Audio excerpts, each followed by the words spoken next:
রব্বুল আলামিন পৃথিবীর কোনো মানুষ আমার গুনাহ সম্পর্কে জানে না, তুমি আমার গুনাহ সম্পর্কে জানো। আমি এমন গুনাহ করেছি আমার বিবি জানে না, বিবি গুনাহ করেছে আমি জানি না। আল্লাহ তুমি সব কিচ্ছু জানো, হে আমার প্রভু তুমি আমাকে মাফ করে দাও। আমার আল্লাহ বলে, তারপরও যদি তোমাদেরকে আমি মাফ না করি, তারপরও বান্দা তোমরা আমার রহমতের দরজা থেকে ফিরে যাইও না।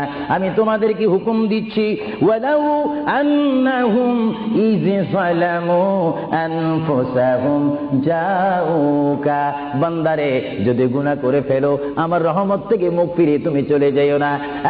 বান্দা, আকাশ পরিমাণ যদি গুনাহ করো, পাতাল পরিমাণ যদি গুনাহ করো, সাগরের পানি পরিমাণ যদি গুনাহ করো, পাহাড় তুলনায় যদি তুমি গুনাহ করো, আমার দরবার থেকে তুমি নিরাশ হইও না।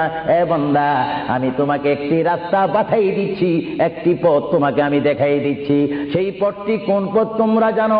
ওয়ালাউ আন্নাহুম ইয যালামু আনফুসাহুম জাউকা, বান্দারে যখন তোমরা বরবাদ হয়ে যাবে তখন তোমাদেরকে একটা পথ আমি তোমাদেরকে দেখাই দিলাম, সেই পথটির নাম হচ্ছে আমার রাসূলের মদিনা।